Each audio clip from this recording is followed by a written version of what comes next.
Hello everyone, this side Mayank Shukla from IIT Roorkee। आज आप लोगों के लिए एक स्पेशल वीडियो है जिसमें मैं अपने दोस्त शशांक मिश्रा से मिलवाऊंगा, जो कि सेल्फ स्टडी करते हुए NDA and JEE advance JEE में सब कुछ क्वालिफाई किया था। उसने कोई कोचिंग नहीं ली थी। तो चलिए आज शशांक सर से मिलते हैं।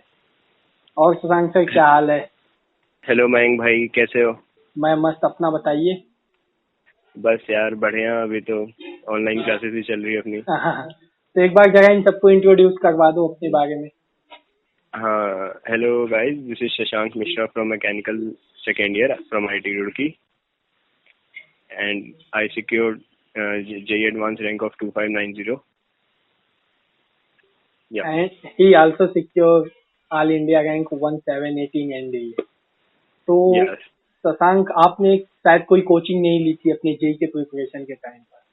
हाँ, मेरा जो स्कूल था वो काफ़ी दूर हो गया था घर से, तो पॉसिबल नहीं था कि कोचिंग को अलग से टाइम दूँ। तो मैंने सोचा सेल्फ स्टडी करते हैं एंड मेरे पास ऑलरेडी मॉड्यूल्स थे। तो कौन सी कोचिंग के मॉड्यूल आप फॉलो करते थे?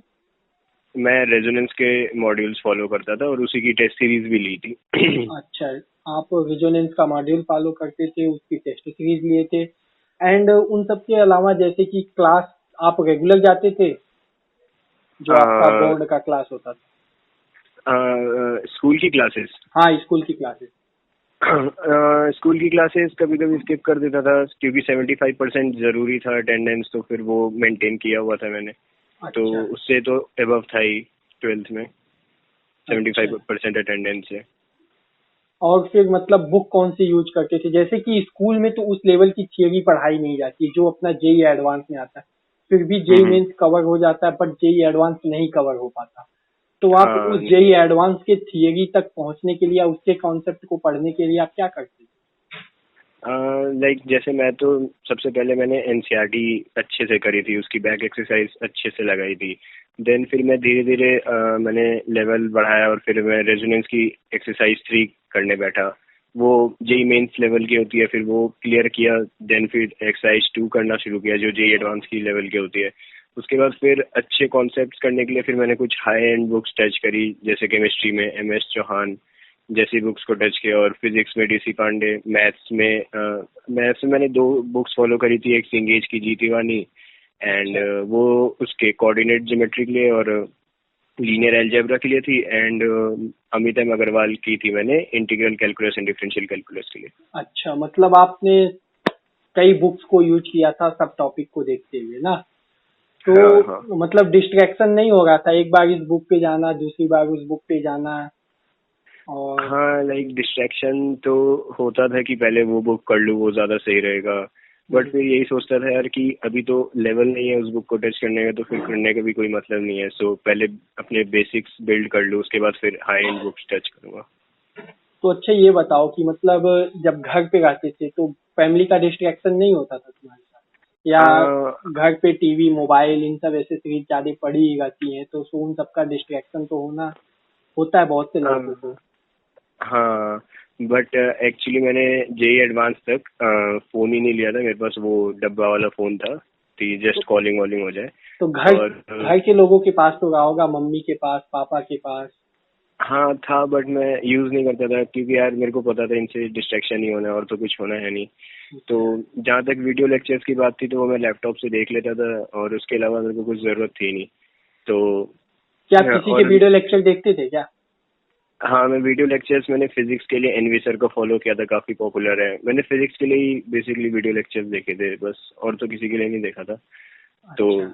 और प्लस मेरे भाई भी, मेरा एक एल्डर भाई है, वो भी इसके लिए प्रिपेयर कर रहा था, तो मेरे लिए वो सपोर्ट ही था एक टाइप का। और अच्छा, मेरा प्राइवेट रूम भी था, सो मेरे को डिस्ट्रैक्शन ज़्यादा तो नहीं होती थी। तो फिर जब आप जेई का रिजल्ट आया और उसके पहले आप एनडीए की भी शायद प्रिपरेशन करते थे, तो उसी समय शायद उसका भी रिजल्ट आया था, तो आप एनडीए के प्रिपरेशन को कैसे करते थे? और उसी समय board, NDA and JEE advance तीन तीन हाँ, चीजें थी, तो वो आपके लिए एक पीक टाइम था जिसमें शायद आप हाँ, मेहनत भी बहुत ज्यादा कर रहे हो, फिर भी तीन तीन एग्जाम के लिए प्रिपरेशन करना कैसे पॉसिबल हो पाया? हाँ। जेई मेंस के लिए मैं प्योरली फोकस कर रहा था, तो मेरा एनडीए का जो पेपर 1 था उसमें मैथ्स आती है, और बोर्ड में तो ऐसा था कि फिजिक्स केमिस्ट्री मैथ्स तो हो ही जाती है। अगर आप बिल्कुल। प्रॉपरली जेई की तैयारी कर रहे हो तो उसके लिए टेंशन नहीं था। बट हाँ, एनडीए के पेपर 2 के लिए थोड़ी बहुत टेंशन थी कि जनरल साइंस नहीं निकला तो फिर नहीं होगा। बट ठीक है, उसमें भी साइंस आती है एंड इंग्लिश आती है, तो उससे आप निकाल सकते हो इजिली। और मैथ्स में अच्छा स्कोर करोगे तो ऑब्वियसली रिटर्न निकल जाएगा। एंड बिल्कुल। देन आपका एसएस भी होता है, उसके लिए आपको सेल्फ एनालिसिस तो करना ही पड़ेगा कुछ महीनों का, उसके बाद वो निकलेगा। बट वो भी डिटर्मिनेशन से पॉसिबल है। तो चलिए ठीक है, लास्ट टाइम आप इन सबको थोड़ा बता दीजिए कि ये लोग 3 से 4 महीने के अंदर इनका जेई जनवरी वाला पेपर होने वाला है, तो ये लोग रूम पे रह के या वीडियो लेक्चर देख के या कोई बुक फॉलो करके किस तरीके से अपने आप को एक अच्छे पोजीशन पे ले जाते हाँ, तो लाइक अब जैसे जनवरी में अब हमारा मेंस होने वाला है, तो उसके लिए यार सबसे पहले तो आप ऐसा करो कि एक प्रॉपर टाइम टेबल अभी से ही बना लो और उसे 3 महीने के लिए स्ट्रिक्टली फॉलो करो। ठीक है, और अब केयरलेसनेस तो बिल्कुल छोड़ दो, नहीं तो बहुत मुश्किल हो जाएगा जनवरी का मेंस। और क्योंकि आप देखते हो कि जनवरी के मेंस में ज़्यादा स्कोर होते हैं बच्चों के, तो इसलिए आपको जनवरी के मेंस में फोकस करना है। एंड सबसे पहले तो यार अपने बेसिक्स अच्छे करो, लाइक एनसीईआरटी अच्छे से सॉल्व करो। फॉर केमिस्ट्री मैं तो प्योरली प्रेफर हैं। रिकमेंड करूंगा कि एनसीईआरटी प्योरली फॉलो करें। ठीक है। एंड मैथ्स के लिए आप कोई हेल्प बुक ले सकते हैं। बाकी फिजिक्स की भी बैक एक्सरसाइज काफी अच्छी है, जो मेंस में आपको इजीली 70 to 80 नंबर दे सकती है। बिल्कुल। तो मेरे ख्याल से 200 का टारगेट तो एटलीस्ट जेई जनवरी वाले में मेंस में आप करिए ही करिए। बिल्कुल। तो जैसा कि शशांक ने आप लोगों को बुक भी बता दिया, अब आप लोगों को केवल प्रिपरेशन करनी है। तो आगे भी अगर शशांक से कुछ भी क्वेरी होगी तो नीचे इनका इंस्टाग्राम आईडी दिया हुआ है, आप वहां पे जाके इनको फॉलो करके इनसे बुक एंड स्ट्रेटेजी से रिलेटेड कोई भी डाउट पूछ सकते हो। और चैनल को अभी तक सब्सक्राइब नहीं किया तो सब्सक्राइब जरूर करना। Thank you Shashank, thank you everyone for thank you watching. Mayank भाई। Bye bye. गाइस।